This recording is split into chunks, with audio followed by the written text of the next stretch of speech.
अस्सलाम वालेकुम students, welcome to the chemistry class 9 chemistry में आज हमारा लेक्चर होगा लेक्चर नंबर 4। टॉपिक्स हैं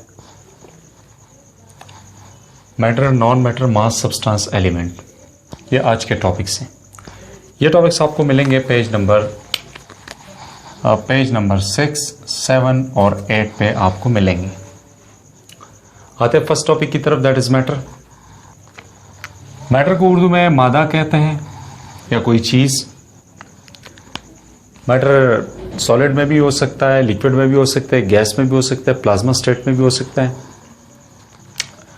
ये इसके बहुत सारे क्या है वो स्टेट्स हैं। लेकिन मैटर किसे कहते हैं, पहले इसकी डिफिनीशन की तरफ आते हैं।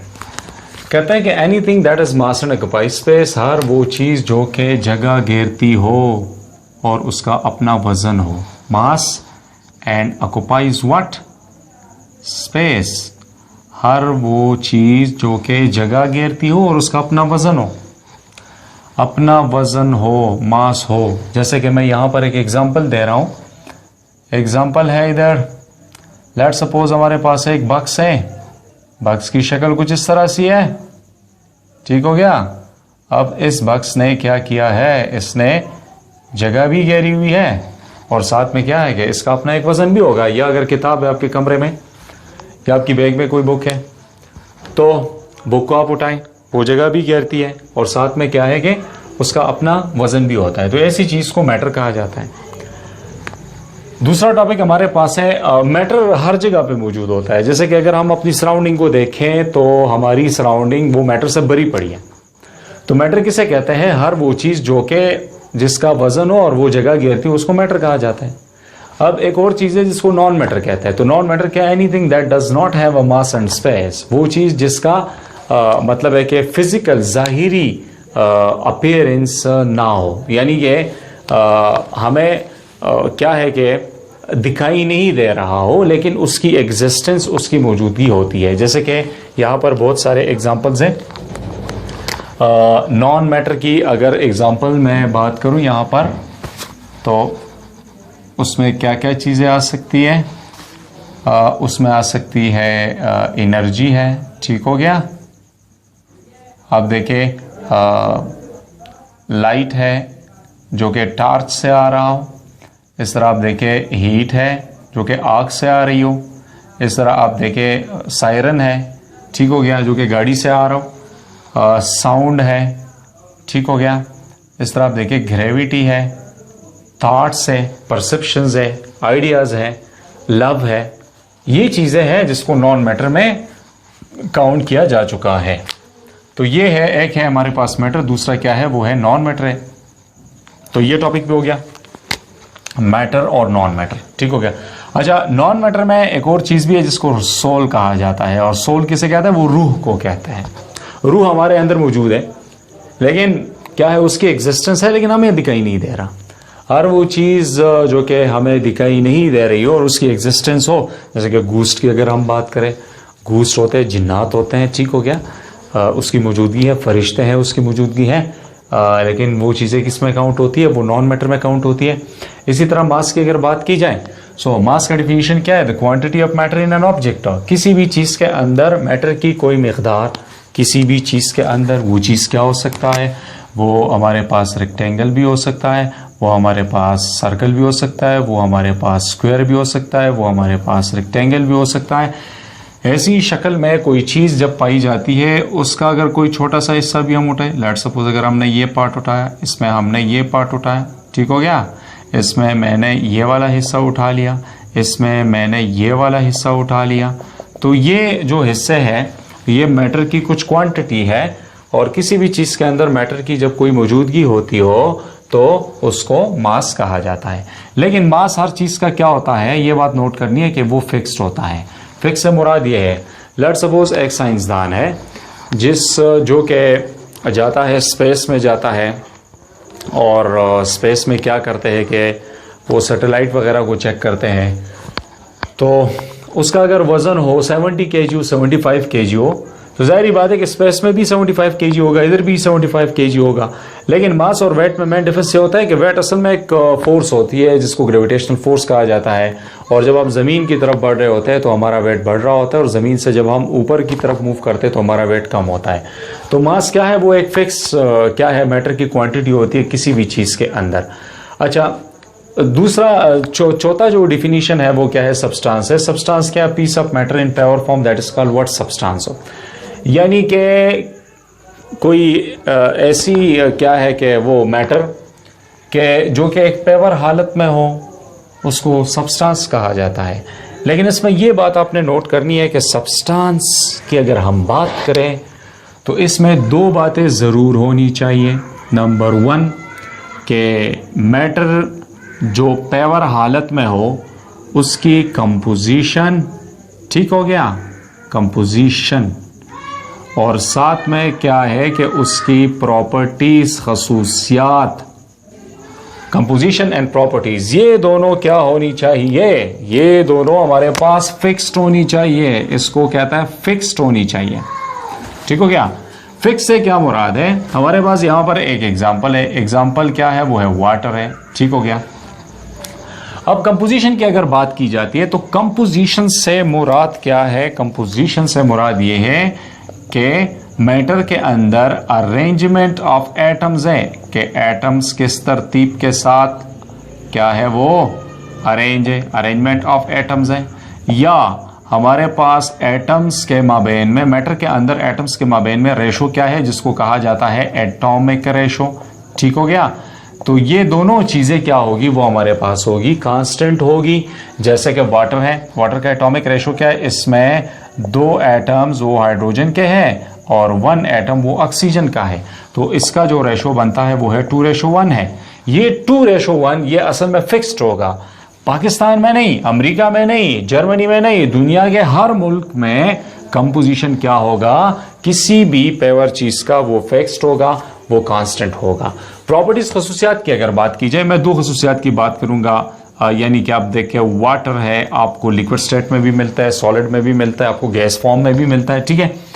वाटर का अगर बॉइलिंग पॉइंट जिक्र किया जाए, उबलने का टेम्परेचर वो है 100 डिग्री सेल्सियस है, यानी कि पानी 100 डिग्री सेल्सियस पे वो उबलता है।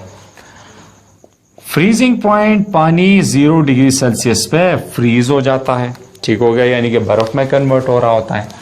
तो ये प्रॉपर्टीज भी कांस्टेंट है, पाकिस्तान में भी कांस्टेंट होगी, अमेरिका में भी होगी, लंदन में भी होगी, जिधर भी आप लोग जाएंगे इसकी जो प्रॉपर्टीज है वो क्या होगी, वो फिक्स्ड प्रॉपर्टीज होगी। तो हमारे पास क्या है कि सब्सटेंस किसे कहते हैं, सब्सटेंस असल में वो चीज होती है, मैटर का वो पीस होता है जो कि पेवर फॉर्म में पाया जाता है, और पेवर फॉर्म में जो चीज होती है उसको सब्सटेंस कहा जाता है। आते हैं अगले टॉपिक की तरफ, दैट इज एलिमेंट, के एलिमेंट हमारे पास क्या चीज है। एलिमेंट के बारे में अगर डिस्कस करते हैं तो मुझे बोर्ड में ज्यादा स्पेस की जरूरत करनी पड़ेगी, तो मैं इसको यहां से मिटाता हूं। आते हैं अपने मेन टॉपिक की तरफ, एंड दैट इज एलिमेंट, के एलिमेंट है क्या चीज।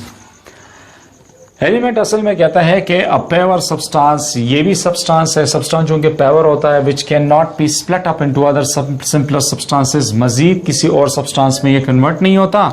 और साथ में क्या लिखा है कि बाई एनी ऑर्डिनरी फिजिकल जाहिरी केमिकल प्रोसेसेस, कीमियाई अवामिल के जरिए से, कीमियाई अवामिल के जरिए से, यानी कि अगर मैं इसका डिटेल यहां पे लिखता जाऊं तो एलिमेंट की अगर बात करते हैं, हमारे पास क्या है, पीरियोडिक टेबल के अंदर टोटल आपकी किताब के अंदर है 118 एलिमेंट्स है, ठीक हो गया, और 118 एलिमेंट्स में 92 एलिमेंट्स है जिसको कहा जाता है naturally occurring elements. Naturally occurring element से मुराद ये है कुदरती तौर पर पाए जाने वाले अनासिर, और बाकी जो रेस्ट है तो उसको कहा जाता है man made elements. Man made ये है कि इन एलिमेंट्स को लेबोरेटरी में या फिर इंडस्ट्री में ही तैयार किया जा चुका है। ठीक हो गया। तो टोटल हमारे पास कितने एलिमेंट्स हो गए, वो 118 हो गए।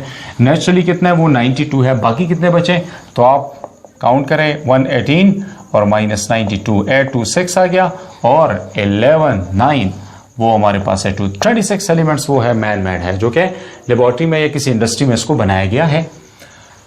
तो ये क्या है, वो है एलिमेंट्स है। तो ये बात आपने नोट करनी है कि जो भी एलिमेंट मैं उठाऊंगा वो बना होगा एटम से बना होगा। जैसे कि हमारे पास ये एलिमेंट का एक पीस है और ये पीस अंदर से बना है, छोटे छोटे टुकड़ों से बना है। ठीक हो गया। ये छोटे छोटे टुकड़े हैं और इन छोटे छोटे टुकड़ों को एटम्स ही कहा जाता है। तो एटम्स क्या है कि ये जो छोटे छोटे हैं ये हमारे पास होते हैं, ये एटम्स ही होते हैं। ठीक हो गया। अब ये बात नोट करनी है कि जिस एलिमेंट की हम अगर जिक्र करते हैं उसके अंदर छोटे छोटे एटम्स का अगर हम जिक्र करते हैं तो यही एटम्स क्या होंगे, वो आइडेंटिकल होंगे, एक जैसे होंगे। जैसे कि हमारे पास है ये पीस अगर है किस चीज़ का, वो है सोडियम एलिमेंट का जिसका एटॉमिक नंबर 11 है। तो इस एटम का भी 11 होगा, इसका भी 11, इसका भी 11, ये भी 11, ये भी 11, पूरे का पूरे एटम्स क्या होंगे, वो 11 होंगे। सो एटम्स जो है सेम एलिमेंट के वो क्या होंगे, सेम काइंड्स के होंगे।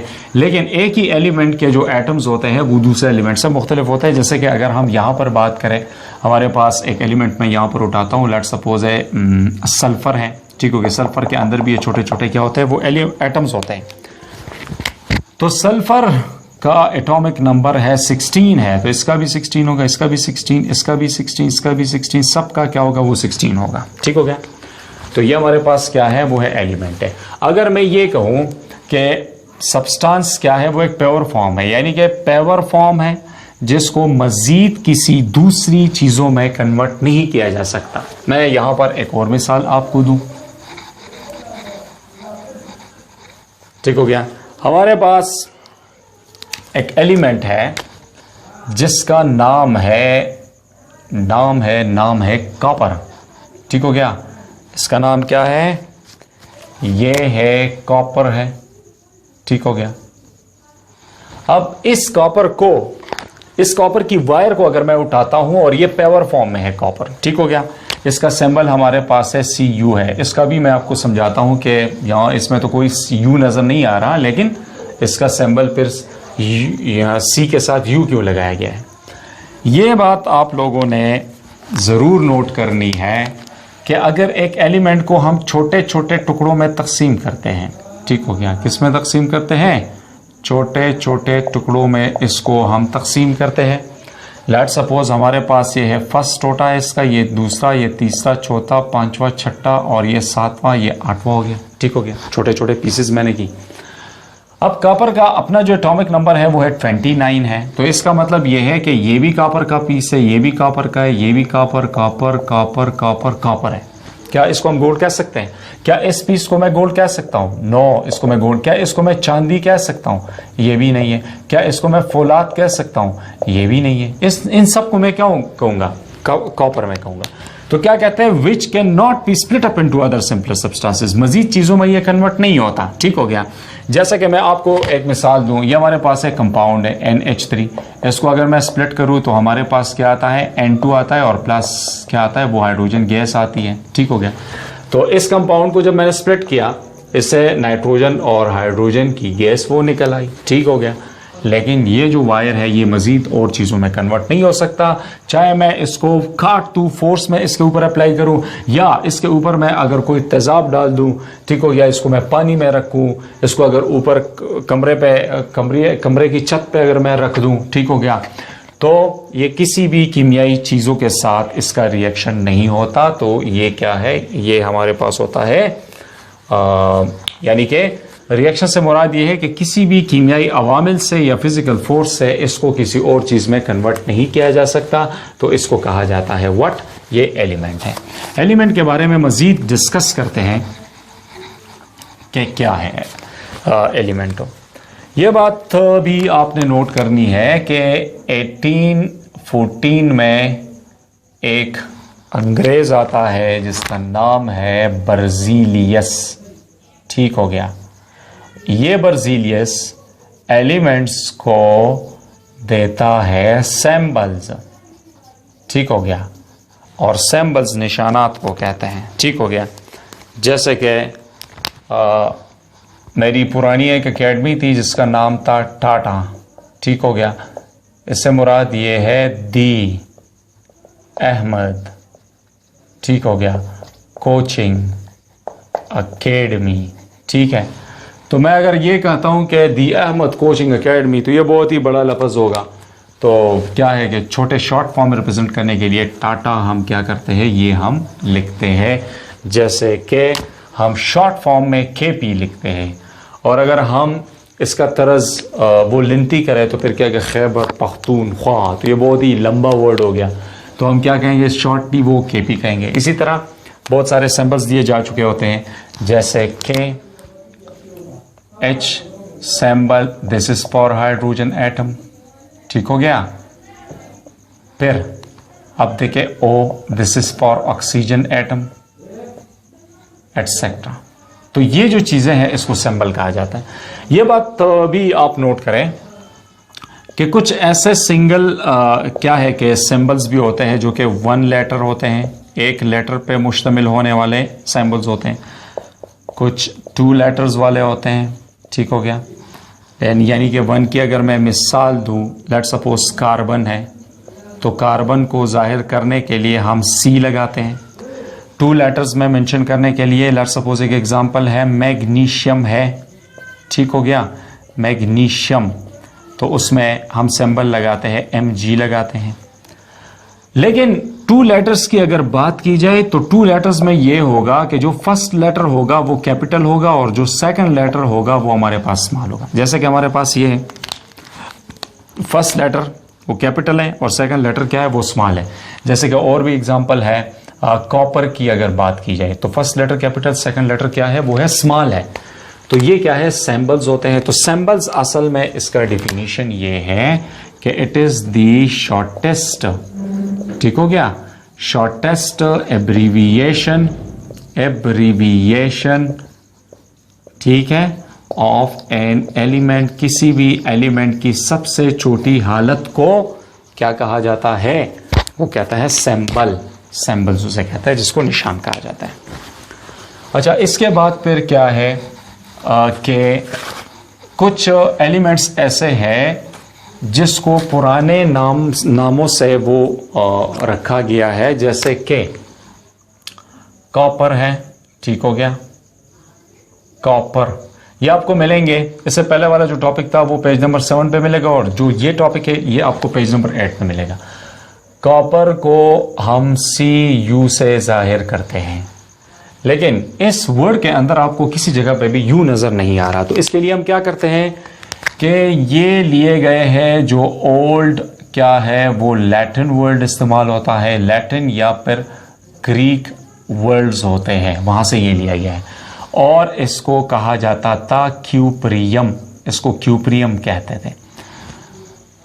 ओल्ड नेम है पखवाने नुमो और द पखवानी नुमना रागस्ते शिवे सिंबल दे क्यूप्रियम दे नुदय पदक कजे बांधे पाते करे दे नुबैद अलफस का पर तक कन्वर्ट शो।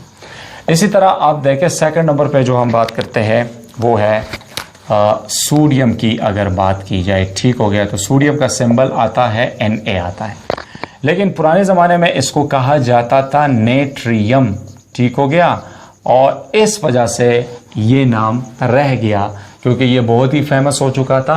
तो फिर तब्दीली करने के लिए भी क्या होते हैं, वो लवाजिमात होते हैं, फिर लोग वो नहीं जानते कि ये इसका नया नाम वो क्या है। अगर नया नाम रख भी दे तब भी मतलब है कि पुराने नाम से इसको याद किया जाता है। जैसे कि क्या है वो है मिंगोरा का एक क्या है चौक है जिसको ग्रीन चौक कहा जाता है, ठीक हो गया। बाद में इसको फारूक शहीद चौक का नाम रखा गया, लेकिन इसको अब भी फारूक शहीद नहीं कहते हैं बल्कि इसको ग्रीन चौक कहा जाता है। तो पुराना नाम क्या होता है वो मेंटेन होता है, वो ज़्यादा इस्तेमाल शुदा होता है, इसलिए ये जो पुराना नाम है ज़्यादातर एलिमेंट्स के लिए वो रखा जाता है। तो आप ये पेज नंबर 8 पे चेक करें कि इसके पुराने नाम्स क्या है और लेटेस्ट नाम क्या है। उम्मीद रखता हूँ आपको आज का लेक्चर वो पसंद आया होगा और इंशाल्लाह कल न्यू लेक्चर के साथ हम हाजिर होंगे। तब तक के लिए इजाज़त, अल्लाह हाफ़िज़।